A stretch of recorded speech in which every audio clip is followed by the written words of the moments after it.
Merci Seigneur. Asante Bwana. Alors permets-moi de parler de ta parole.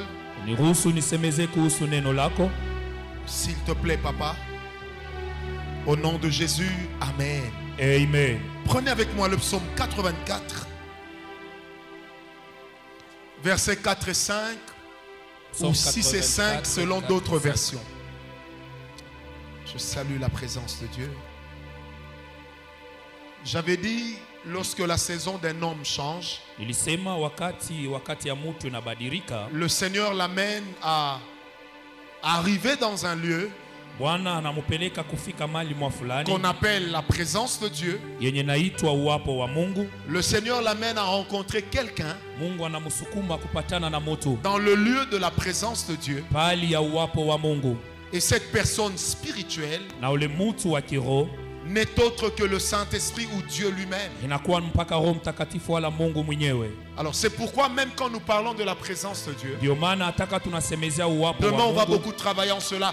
Dieu accorde des délivrances même en ce moment-là. na Mungu hanakuwa naleta maufungulivu hata kwa ile wakati. Hier nous avions dit ceci. Jana tulisema hivi, Lorsque l'homme vient dans la présence de Dieu, wakati mtu anakaribia uwapo wa Mungu, c'est dans la présence de Dieu ni muwapo wa Mungu qu'il trouve le plan de Dieu pour sa vie. kwenye anakuta matayarisho ya Mungu juu ya maisha On yake. peut prophétiser. Wanaweza kutabiri, C'est extraordinaire. inakuwa ya mastajabu. Mais il y a une certaine dimension d'alliance Kuna mahatua ingine za agano où il faut seulement que Dieu lui-même te dise. kule kunadii paka Mungu mwenyewe abariki. Quelqu'un m'a compris. Mtu mwana anaelewa. Il y a une certaine dimension d'alliance Kuna mahatua zingine ya agano où il faut seulement que toi-même tu aies eu à établir un contact particulier avec Dieu. kule kwenye inadai paka we mwenyewe weke uhusiano moja upekee na Mungu. Alors le lieu où Dieu nous rencontre, Pali ambayo Mungu le anatukutana, moment durant lequel il nous rencontre, wakati yenye anatukutana c'est ce lieu-là ni ile mahali et c'est ce moment-là na ni ile wakati que nous appelons la présence de Dieu. yenye tunaita uwapo wa Mungu. Alors qu'est-ce qui se passe quand la présence de Dieu vient? Nini inapitika wakati uwapo wa Mungu C'est unakaribia? c'est de ça que j'aimerais parler ce soir. Na unasikia kama taisemeza magharibi ya leo. Qu'est-ce qui se passe? Ni nini inapitika? Oh, je vois beaucoup d'anges ici. Minaona ba malaika mingi mali hapa. Merci. Qu'est-ce qui se passe Nini inapitika quand la présence de Dieu vient? wakati uwapo wa Mungu unakaribia? Qu'est-ce qui se passe Nini inapitika lorsque nous venons chez Dieu? wakati tunakaribia kwa Mungu? Sommes-nous seulement en contact avec la louange et l'adoration? Eti tuna uhusiano mpaka na maabudu na sifa? J'aimerais dire ceci. Napenda kukwambia hivi. Quand vient la présence de Dieu, Wakati uwapo wa Mungu ou unakaribia, quand nous-mêmes nous sommes agréés dans la présence de wakati si Dieu, wenye tunakubaliwa muwapo wa Mungu, nous rencontrons d'abord Dieu dans sa présence. tunakutana kwanza Mungu muwapo wake. Je l'ai dit hier, je le répète ce soir. Nilisema jana na yarudiria La magharibi ya leo. première dimension de révélation que Dieu nous donne de son être, Hatua ya kwanza ya ufunuo ambayo Mungu anatupatia ya Mungu wake, ce n'est pas la révélation de ce qu'il peut faire, haiko ufunuo ya kile anaweza kufanya, mais c'est la révélation de ce qu'il est. ni ufunuo ya kile eko. Quand un homme connaît la présence de Dieu, Wakati mtu anajua uwapo wa Mungu, on ne l'exhorte pas à la sanctification.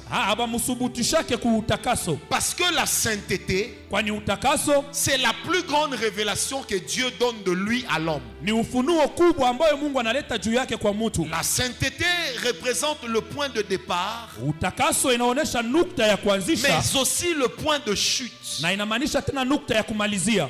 Dieu est constamment saint. Mungu hanakuwa kila mara mtakatifu. Mais pour qu'on dise que Dieu guérit, Juu tuseme Mungu anaponeshaka, il faut qu'il y ait eu un témoignage de guérison. inadai kukuwa ushuda ya matunzo. Mais pour dire que Dieu est saint, Juu ya kusema Mungu ni mtakatifu, même sans manifestation, il continue à être saint. bila tendo hanaendelea kuwa mtakatifu.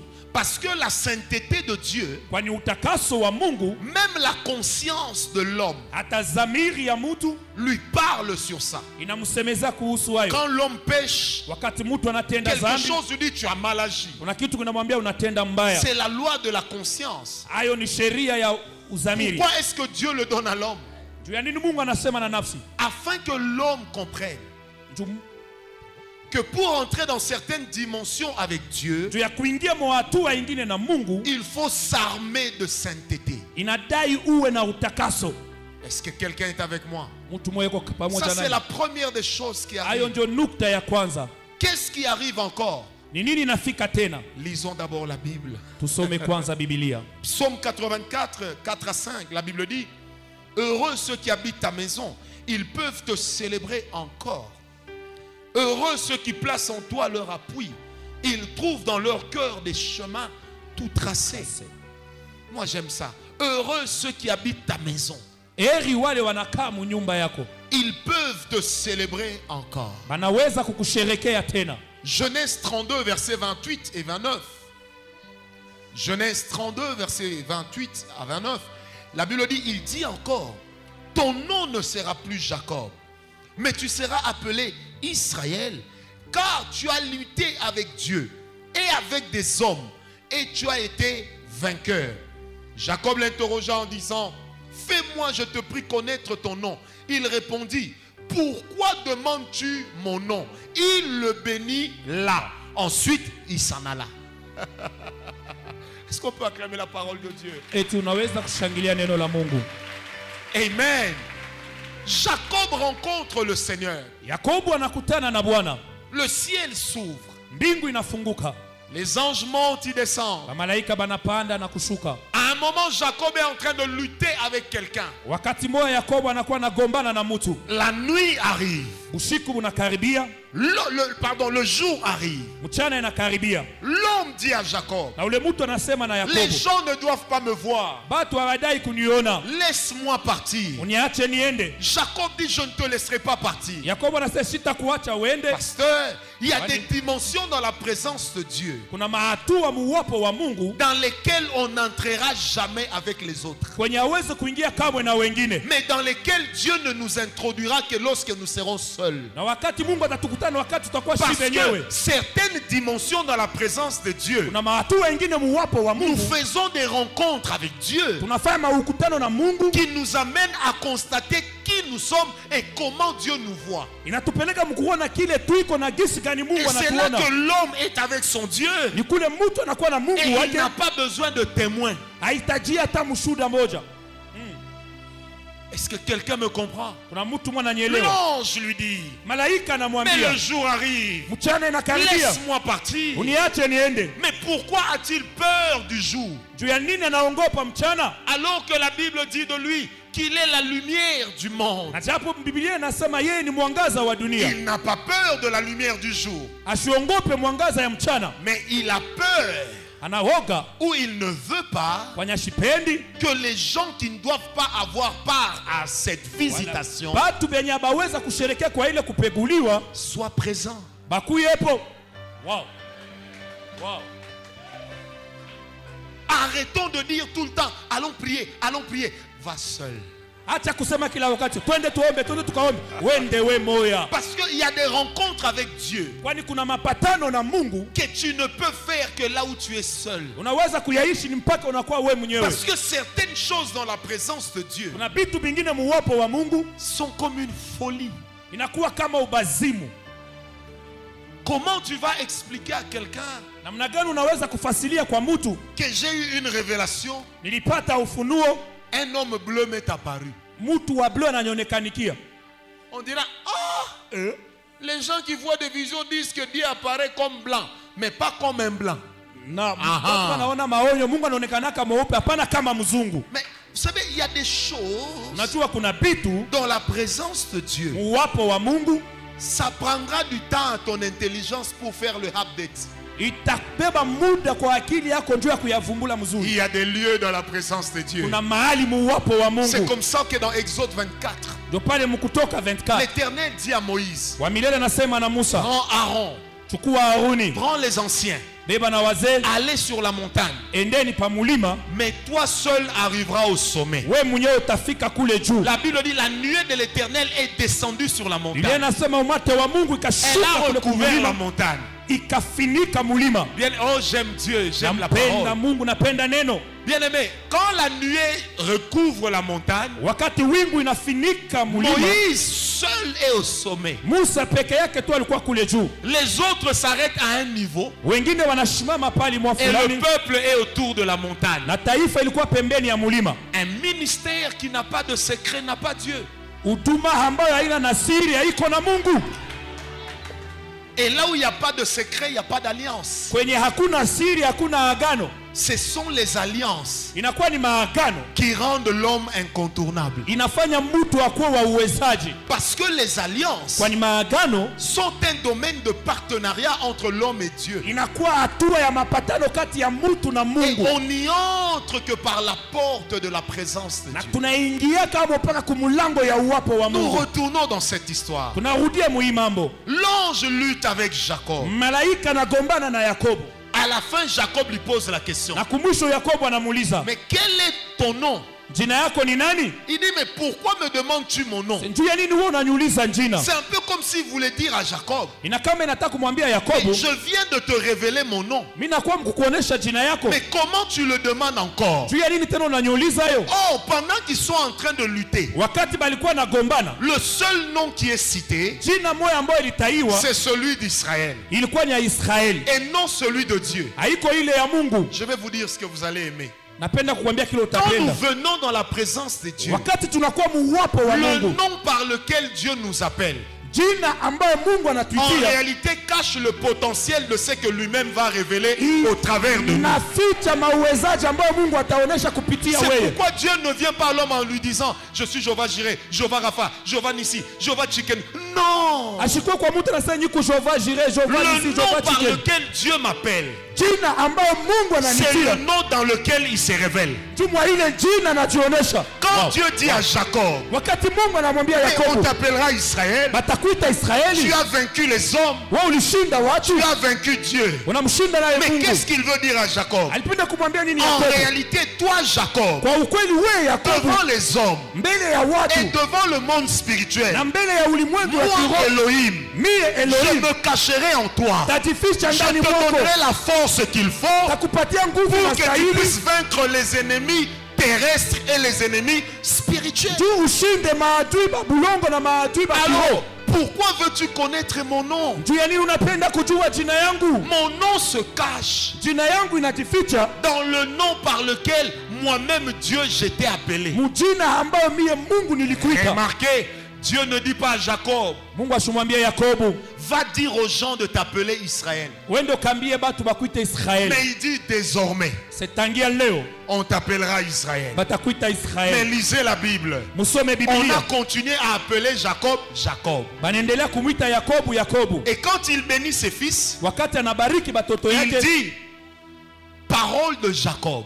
neno ya Yakobo. Après, il dit parole d'Israël. Na kisha anasema misemo ya Israeli. Pourquoi il fait cette différence? Juu ya nini anafanya ile achanisho? Quand nous sommes dans la présence de Dieu, Wakati tuko muwapo wa le Mungu, nom par lequel Dieu nous appelle jina kupitia ambayo Mungu anatuitia cache les alliances et le mandat de Dieu pour notre vie. inaficha maagano na mamlaka ya Mungu juu ya maisha yetu. Je m'appelle Francis. Ninaitwa Francis. Si Dieu m'appelle d'un nom X, Kama Mungu ananiita kwa jina mwa fulani, je n'ai pas besoin de dire aux gens, ne m'appelez plus Francis, appelez-moi tel. Non, ça change rien. sihitajie kuambia batu mshinite Francis, munite fulani, haibadilishe Mais kitu. même dans le désert, Hata mjangwa, quand j'entendrai ce nom, wakati tashikia ile jina, je saurai dans quelle dimension Dieu veut se révéler. tajua ni hatua gani ambao Mungu anapenda Parce que je kutuonesha. connais la dimension dans laquelle je l'ai rencontré et qu'il m'a appelé de ce nom. Ndio mimi najua hatua gani nilimupata na kula Est-ce nilitia que je kwa ile peux dire à jina. quelqu'un quelque chose? Nasema naweza kusema kitu mwana Le mtu nom fulani. par lequel Dieu t'appelle dans sa présence, Jina ambayo Mungu anakuita muwapo wake c'est le nom qui cachera la révélation de ce que tu es.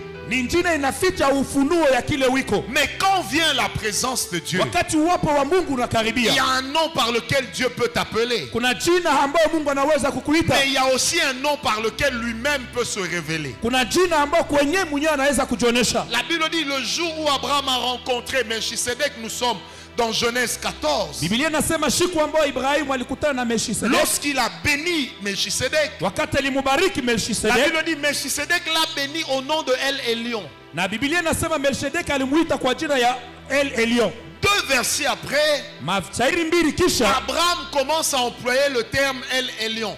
Ibrahimu anaanza kusema misemo El Elyon. Il laisse El Shaddai Anaacha El Shaddai et jusqu'à la fin de sa vie, mpaka mwisho ya maisha yake. il ne parle plus d'El Shaddai, Asisemeze kuhusu El Shaddai. mais il parle de El Elyon. Anasema juu ya El Elyon. Écoutez ce que je veux dire. Mshikie ambayo nataka kusema. Chaque nom par lequel Jina yote kupitia ambayo Dieu se révèle à nous, kenye Mungu anatuonesha kwetu, ça cache le potentiel de ce que Dieu va faire. inaficha uwezaji ya kile Mungu anaweza kufanya. Quand Dieu dit à Abraham, je suis El Elyon, Wakati Mungu anasema na Ibrahimu yuko El ça veut Elyon, dire le Dieu très haut, inamaanisha kama Mungu juu kabisa. la parole annoncée à Abraham Neno ambayo itangazie kwa Ibrahimu voulait simplement lui dire ceci: iliweza tu kumwambia hivi, au-delà de moi, il n'y a pas de Dieu. zaidi yangu hakuna Mungu mwingine, Mais après moi, na kisha mie il y a toi, Abraham. kuko wewe Ibrahimu. C'est pourquoi les familles de la terre seront bénies en toi. Ndio pale majamaa ya udongo itabarikiwa Et mwako, toi, tu seras béni en moi. na wewe utabarikiwa ndani mwangu. Est-ce que quelqu'un m'a compris? Kuna mtu mwana nielewa? Et un jour, Abraham prend Isaac. Na siku moja Ibrahimu Il anamchukua dit, Isaka. allons chez Dieu. Asa twende kwa Mungu, Nous allons offrir le sacrifice. tutapeleka mazabao.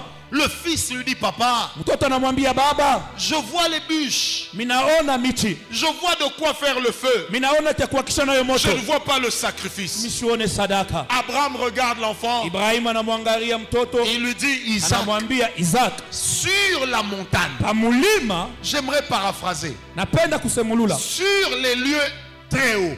juu pali takatifu, Ou sur les hauts lieux. juu ya mali juu kabisa, Le Dieu très haut Mungu mwenye juu kabisa pourvoira. atatayarisha. Wow. En fait, Abraham Ibrahimu a prophétisé sur l'agneau. alitabiri juu ya mwana kondoo, Comme pour dire que là où nous allons, juu ya kusema kule tu kunaenda c'est un lieu haut.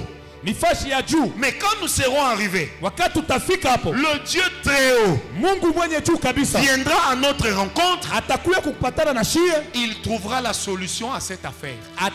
atapata jibu kwa hii mambo. Le nom par lequel Dieu se révèle à toi, Jina ambayo Mungu anajionyesha kwako c'est le nom par lequel Dieu te bénira. ni jina ambayo Mungu atakubariki nayo. Je n'ai pas besoin de connaître tous les noms de Dieu. Sihitaji kujua majina yote ya Mungu, Je risque d'avoir mal à la tête. kichwa kinaweza Mais kuniuma. je cherche seulement à connaître le nom par lequel il se révèle à moi. Ninapenda kujua tu jina ambayo anajionekanisha kwangu, Ça me suffit. ile inatosha juu yangu. Chers serviteurs et servantes de Dieu, Batumishi ya Mungu, vous savez, najua il y a des fois, il nous arrive de prendre le micro, kuna wakati ngine natufikia kuchukua kibuyu, de trembler en se posant la question, est-ce que Rosimba? kuuliza se eti bitabamba.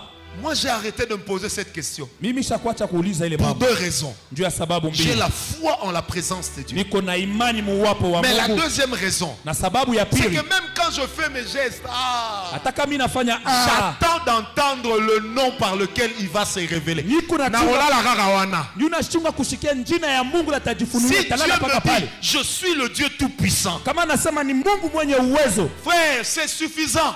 ili inatosha. Dans la puissance, il y a la guérison. Muwezo kuna Dans la ufungulivu, puissance, il y a la délivrance. muwezo kuna Dans la utulivu, puissance, le diable ne peut pas résister, car Dieu veut amener l'homme à l'élever. muwezo shetani asiweza kusimama, kwani Mungu anapenda kumpeleka mtu C'est kumuinua. pourquoi, quand nous venons chez Dieu, Ndio maana wakati tunamkaribia Mungu, laissons-le aussi venir à nous. tumwache na yeye ajikaribie kwetu.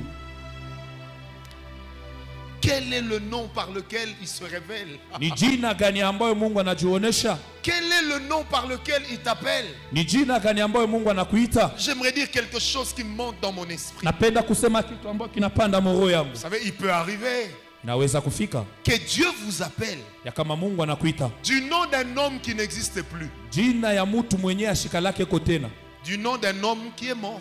jina ya mtu mwenye anisha kufuaka. Pendant que tu es en train de prier, Wakati unakuwa naomba, et puis tu entends Dieu dire Branham, Branham. ashika Mungu anakuita Branham, Tu Branham, commences à Branham. regarder où est Branham. Unaanza kuangalia Branham yuko hapa. Tu vas dire mais non. Sema hapana. L'histoire raconte que Mambo inasema à la fin Anapengwaka. Mais comment Dieu peut m'appeler de ce nom? kumwisho alipogotola meje Mungu anaweza kuniita kwa ile Anapengwaka jina. veut dire apengui. Ça c'est le Swahili moderne. Toi tu es en retard. Est-ce qu'Anacheka, est-ce que vous comprenez? Ça commence à viendre. Hein? Amen. Amen. Dieu peut t'appeler comme ça. Mungu anaweza kukuita Alors que vile. tu es en prière. Na pale uko mu Tu maombi. entends seulement Verno, Verno. Nasikia verno. Dieu n'a pas demandé d'aller prier à sa tombe. Ah, Mungu asikulombe uende ukaombe pakaburi yake. Dieu ne t'a même pas demandé d'aller devenir branamiste. Mungu asikuombe hata ukakwe branamiste. Mais qu'est-ce qui se passe? Ni nini inapitika? Parce qu'il m'a dit que ce soir, Ndio alisema magharibi ya leo. il y a des gens qui vont entendre Dieu les appeler. Kuna batu batamshikia Mungu kubaita. Soyez calme, ça vient. Kimya. Biko nakuya. Ça vient. Biko nakuya. Ça vient. Biko nakuya. Pourquoi Dieu peut t'appeler du nom d'un homme Juu ya nini Mungu anaweza kukuita kujina ya mtu? qui est peut-être déjà parti? Saa zingine ameshafariki. Parce que l'homme de Dieu Ndio mtumishi wa Mungu peut mourir. anaweza kufa. On peut l'enterrer. Banaweza kumujika. Mais le potentiel de l'homme de Dieu, Lakini mauwezaji ya qu'on mtumishi wa Mungu appelle l'homme de Dieu, yenye banaita mtu wa Mungu n'a jamais été dans une tombe. hayakuyaka kamwe mukaburi. Quand l'homme de Dieu meurt, Wakati mtumishi wa Mungu la anakufa, première chose que Dieu enlève, kitu kia kwanza ambayo Mungu c'est anatosha le potentiel qu'il avait mis en lui. ni mauwezaji ambayo aliweka ndani mwake. Pourquoi est-ce que Élisée, Juu ya nini Elisha? est-ce que je peux dire quelque chose? Naweza kusema kitu moja. Pourquoi est-ce que les os d'Élisée ont ressuscité un mort? Juu ya nini mifupa ya Elisha ilifufula mufu? Parce que la parole avait dit à Élisée, Juu misemo ilimwambia si Elisha, tu me vois pendant que je serai enlevé, wakati utaniona wakati atakuwa ananyanyuliwa, tu recevras la double part de ce que j'ai fait. utapokea sehemu mara mbili ya bila nilifanya. Or, il restait un miracle Lakini kulibakia muujiza moja. pour qu'il atteigne, pour qu'il fasse la double portion d'Élie. Ndio afanye mara mbili upako wa Elia. Donc même quand on l'enterre, Hata pale walikuwa na on muzika, l'a enterré avec un miracle bali muzika na muujiza moja qui attendait l'opportunité. yenye ilikuwa nachunga bahati. Alors quand on a mis l'homme dedans, Wakati banaweka ule mufu ndani, comme l'esprit d'Élisée juu roho ya Elisha était encore dans la tombe ilikuwa à mkaburi cause du dernier miracle, juu ya muujiza ya mwisho. la Bible déclare Biblia au inasema contact des os d'Élisée, ukupatana kwa mifupa ya l'homme Elisha, ressuscita. ule mwingine anafufuka. Et on a pris ce miracle. Banabebe ile muujiza. Quand nous lisons la Bible aujourd'hui, Wakati tunasoma Biblia on leo, l'a collé à Élisée. banaiweka kwa Elisha. Est-ce que je peux te choquer un peu? Naweza kukugusa kidogo. On l'a collé à un mort. Balileta na mufu. Parce que le mort était mort. Juu mufu alikuwa nishakufa. Mais l'esprit, Lakini roho que j'appelle ce soir le potentiel, yenye minaita kama uwezaji, qualité de l'appel, uwezaji wa mwito ne pouvait pas mourir avec l'homme. haikuweza kufa na mtu. Et lorsqu'il a réalisé le dernier miracle, Wakati alifanya muujiza wa mwisho, alors le potentiel a quitté les os. na pale uwezaji litoka De mifupa. sorte que les prochains morts ne pouvaient pas ressusciter. Kila ngine mufu mwingine sikuweza C'est kufufuka. pourquoi j'aimerais dire à quelqu'un, Ndipo napenda kusema na mtu Dieu wewe. peut t'appeler du nom d'un homme de Dieu qui n'est plus. Mungu anaweza kukuita kwa jina ya mtumishi wa Mungu Ce n'est asina pas pour hapo. que tu mettes sa photo partout, Haina njuu bebe picha yake mais uilamike c'est fashi pour que tu yote. comprennes Ni njuu uelewe. que le potentiel qui a guidé cet homme Mauwezaji limusindikiza ule est mtu. en train de te guider aujourd'hui. Yuko na kuongoza leo. Il n'y a rien de nouveau. Hakuna kitu kipya pa udongo. Rien de nouveau. Hakuna kitu kipya. Ce que nous sommes, Iko tuko leo. ce que nous faisons, Bile tuko nafanya leo. a déjà été. Bilisha kuwaka. Oh, j'aime Dieu. Nampendaka Mungu. J'aime Dieu. Nampendaka Mungu. C'est pourquoi moi, quand un grand homme de Dieu meurt dans le monde, Ndio mie kama mtumishi wa Mungu mwa munene nakufa mudunia. je ne me lamente pas. Mishijiriri yake. Je cherche à situer. Mina mtafuta. Sa chose est où? Kintu kyake kiko wapi?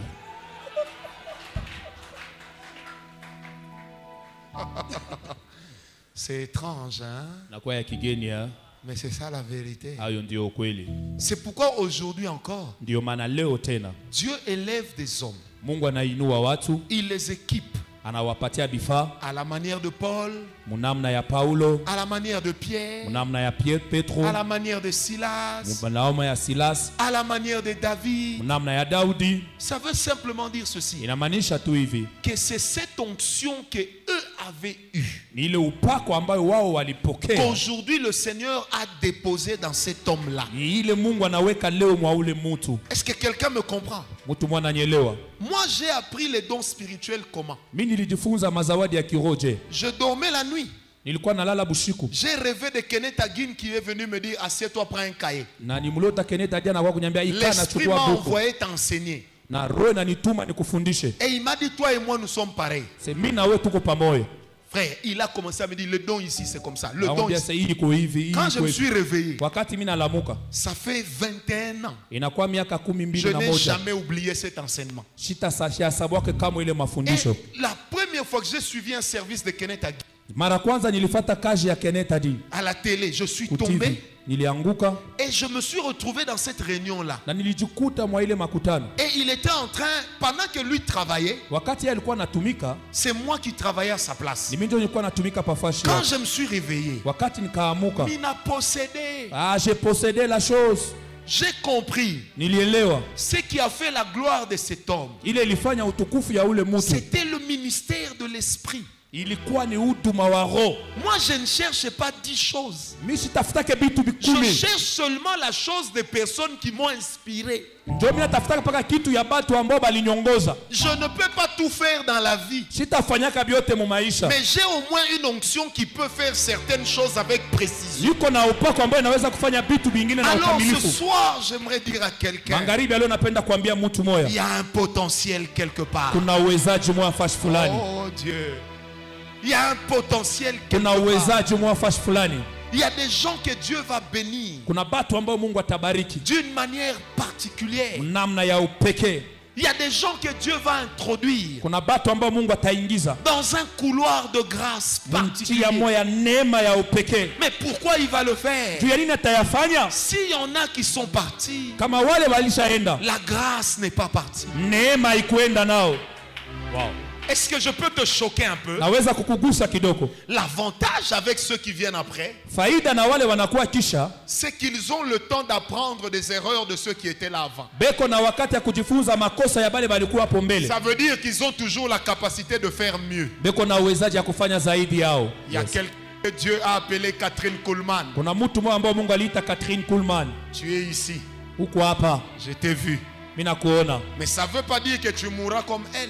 Haiseme sasa utakufa saa Mais yeye. ça veut dire le potentiel qui a caractérisé son ministère. Sema uwezaji ambao ulisindikiza huduma yake. Alors, pourquoi aimer la présence de Dieu? Yaani ni kupenda uwapo wa Mungu. Quand son homme meurt, Wakati mtumishi wake Dieu anakufa, récupère ce qui est à lui. Mungu anabeba ile inakuwa yake. Il attend l'homme dont l'esprit correspondra pour lui donner. Anachunga mtu ambao roho itafanana ndio amupatie.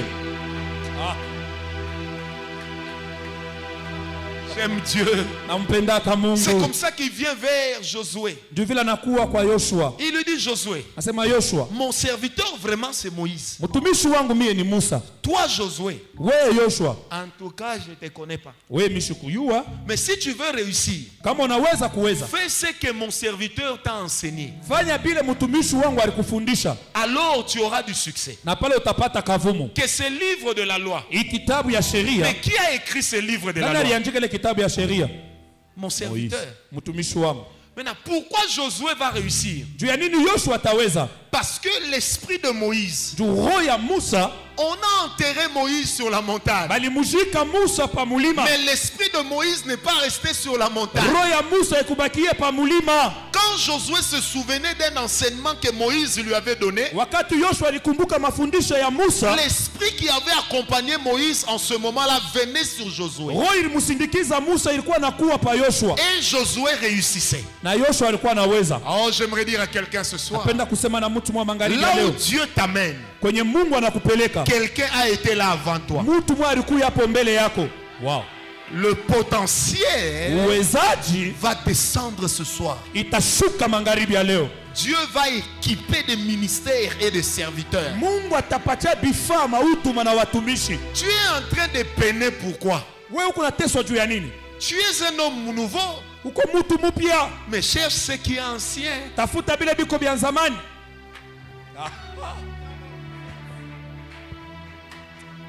Est-ce que quelqu'un m'a compris? Mtu mwana ananielewa. Tu es nouveau. Ukuwa sasa. Ce que Dieu va faire, c'est nouveau. Bile Mungu atafanya ni bia sasa. Mais toi, cherche ce qui est ancien. We tafuta kile kinakuwa kia zamani. Parce que ce que tu cherches Jubilo kuna tafuta. a déjà existé dans la pensée de Dieu. Binisha kuishaka deja muwapo wa Mungu. C'est pourquoi vous savez, il y a des gens qui peuvent crier aujourd'hui. Ndio batu wanaweza kulalamika leo. Je suis fils spirituel de Verno. Mimi niko mtoto wake wa kiroho wa Verno. Je suis fils spirituel d'Idaosa. Mimi niko mtoto wake wa kiroho wa Idaosa. Kama minatala minacheka. Kama minangaria je minacheka. Parce que minadir pour moi-même. Parce que Déplacez-vous de votre voisin qui arrive. La Bible dit tu ne t'asseras pas en compagnie de moqueurs. Est-ce que quelqu'un me comprend? Un jour je disais à un pasteur, il m'a dit moi je suis fils de Verno. Parce que je suis dans les assemblées de Dieu. Je lui dis le problème n'est pas d'être dans les assemblées de Dieu ou pas. Il y a des fils de Verno parce que Dieu leur a donné l'esprit qui était sur Verno. Et il y a des gens qui se prétendent fils de Verno mais qui vivent dans une impudicité hors pair. Que certains peuvent même aller dans le concours d'impudicité et sortir avec une médaille d'or. C'est pourquoi on n'est pas fils parce qu'on a fréquenté. Mais on est fils. Parce que là où l'autre avait puisé, nous sommes allés au même tiroir. Et Dieu nous a donné la même chose. Dieu nous a donné le même équipement. Tout ce que nous attendons, c'est le temps de la manifestation de cette chose. Est-ce que quelqu'un me donne un amen? Amen. Je ne peux pas me battre là où je sais ce que je suis.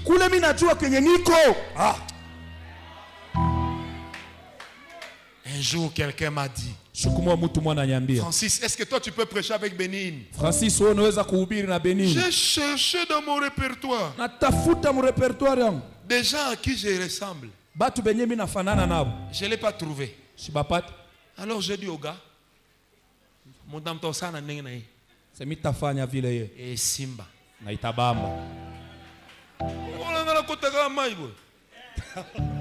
Est-ce que quelqu'un me comprend? Si lui va venir dire t'équipe, les gens tombent. Prophète Ken, là où nous on va amener les gens, toute la simplicité, lui-même va dire. C'est quand on était petit, quand on voulait parler anglais, on faisait d'abord. Donc lui-même va dire, this guy is something very special. Parce que je sais où j'ai été. Je sais où se cache mon fétiche. Mon fétiche se cache chez Dieu. Il est le seul fétiche que je n'ai pas besoin de mettre dans la ceinture. Je l'ai dans le cœur. Est-ce que quelqu'un m'a donné amen bien? Oh, je sens que Dieu est là. Il y a une telle grâce. Maintenant, dis à ton voisin, ne me pousse pas à être comme toi.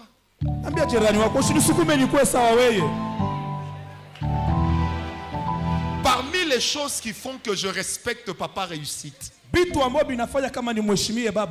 ses fils, on sait qu'il a,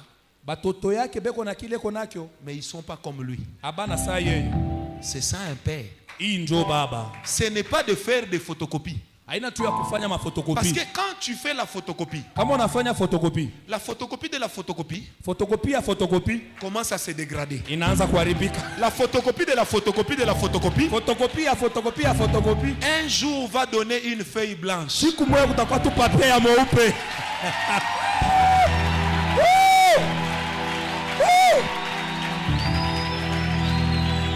Je sens que Dieu est là. Mais l'heure est en train de passer. Que Dieu vous bénisse. Je peux avoir 2 minutes. Qui est d'accord pour qu'on me donne 2 minutes? Nous sommes en République démocratique, hein? Ah, donc, pasteur, on a sali ça pas na okokaste. Donc, ça veut dire au salarié. comment on dit? Yo besonga na lobby corrige kanga pe na landati. Ah, ok. Na salisa pa na baloba ndeni. On a sali ça pas. Offensif. Hein? Lobaka na douceur. Ngam na zote ya yote. Una salisa apana. Sko baloba ndeni na nenga so. Ah, umsaidie. Saidi. Voilà. Faut dire ça avec ma voix. Saidi. Saidie ko. Et s'inviter. Est-ce que quelqu'un... Les gens des gars pareils, il n'y a que sa femme qui les trouve doux. Que Dieu te bénisse. Amen. Est-ce que nous pouvons nous lever une minute? Et tunaweza kuyamuka. Ne joue pas le synthé. Pas de musique, pas de bruit. J'aimerais juste que chacun de nous me montre sa main droite. Napenda tu mmoja aoneshe mkono yake Je yake. sens qu'il y a une grâce ce soir. Menashikia kama kuna neema moya upekee. C'est à croire, papa, que mon esprit attendait ce moment depuis longtemps. Ni roho yangu ilikuwa nachunga hii wakati tokea zamani. Quand je me suis réveillé ce matin, Wakati nilamuka asubuhi ya leo, l'Esprit de Dieu m'a dit roho ya Mungu iliniambia que tu verras papa réussite aujourd'hui. utamwona baba réussite Je ne sais leo. pas pourquoi, Sijui njoo ya nini. mais il m'a dit ça. Aliniambia hivi leo. Quand je sortais du lit vers 5 heures. Wakati nilitoka mkitanda na saa 5 heures. Donc je crois ce soir Naamini ya leo qu'il y a une collision kuna kwa mapatano de grâce et d'onction ya neema na upako qui va nous amener quelque part. yenye tatupeleka fashi mwa fulani. Seigneur, merci de bénir ces mains. Même les mains que je ne vois pas qui sont à l'extérieur. Merci de faire que ces mains puissent ce soir avoir un potentiel extraordinaire. Au nom de Jésus. Prends ta main, pose sur ta tête. Reste calme.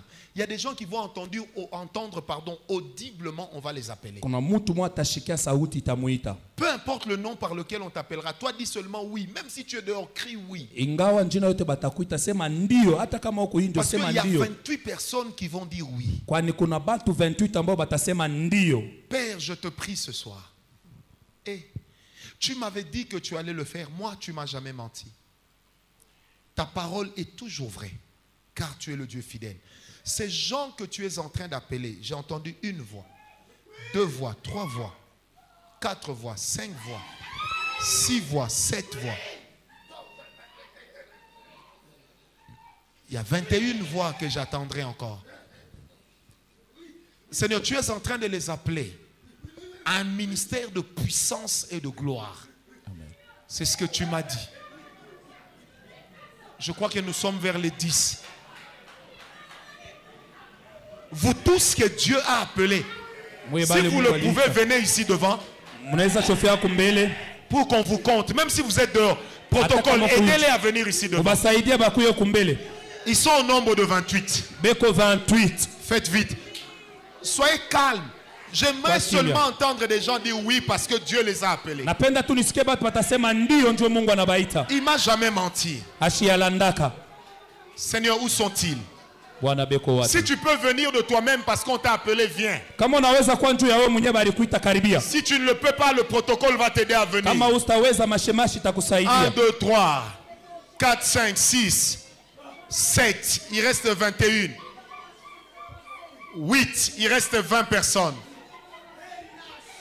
Il reste 19, il reste 18, il reste 17 personnes. Il ne m'a jamais menti, il reste 17, il reste 16, il reste 15, il reste 14, il reste 13, il reste 12, il reste 11, il reste 10, il ne m'a jamais menti. Il reste 9, il reste 8. Tu me corriges si je me trompe. Il reste 8. Dieu est en train de les appeler. Les yeux fermés ou ouverts. Si c'est toi, Dieu va t'appeler, tu l'entendras. Il reste 7. Il reste 6. Il reste 5. Il reste 4. Il reste 4. Il ne m'a pas menti. Il reste 3.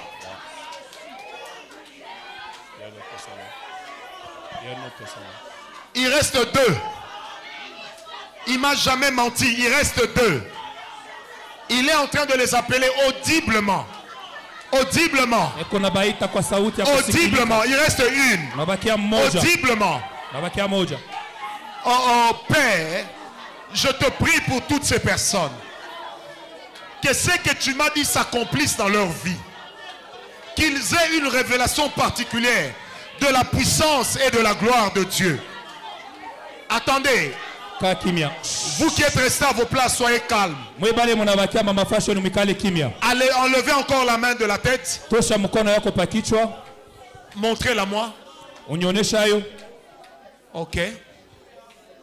Il y a une grâce. J'ai vu une montagne. J'ai vu la lumière qui sortait du sommet de la montagne. Et l'éclat allait en s'accroissant. Il y a des gens ce soir sur lesquels repose une onction royale. Ils sont au nombre de 56. Et à l'intérieur et à l'extérieur. C'est là que je vais m'arrêter. Alors quand Dieu va les toucher, il y aura deux manifestations. La première, c'est que certains leurs têtes et leurs mains vont bouger. La deuxième, c'est que d'autres seront propulsés. Je vais compter à 4. 1, 2, 3 et 4. Que l'Esprit de Dieu les touche. Que l'onction royale se déverse ici. Qu'elle couronne des têtes. Qu'elle donne des sceptres dans des mains. Ne les amenez pas devant, il n'y a plus d'espace. Tu peux me donner un son du synthé? Il est en train de le faire maintenant. Jusqu'à ceux qui sont à l'extérieur. Il est en train de le faire maintenant. Oh, merci pour cette onction royale qui est en train de changer la position des gens. D'un point de vue des affaires. D'un point de vue social. D'un point de vue professionnel. D'un point de vue intellectuel. Merci parce que tu le fais. Tu es le Dieu qui ne m'a jamais menti. Que la grâce et la faveur du Tout-Puissant coule en ce lieu et coule en ce moment. Que les personnes qui doivent s'asseoir sur des trônes, au moment où je parle, que cette onction se saisisse d'elle. Que cette onction se saisisse de ces personnes. Tu ne m'as jamais menti. Tu ne m'as jamais menti. Tu ne m'as jamais menti. Merci Seigneur. Je salue ta présence, Père. Je salue ce que ta main fait. Car tu es Dieu et tu nous fais du bien. Avec le Saint-Esprit, je te rends grâce. Merci Seigneur.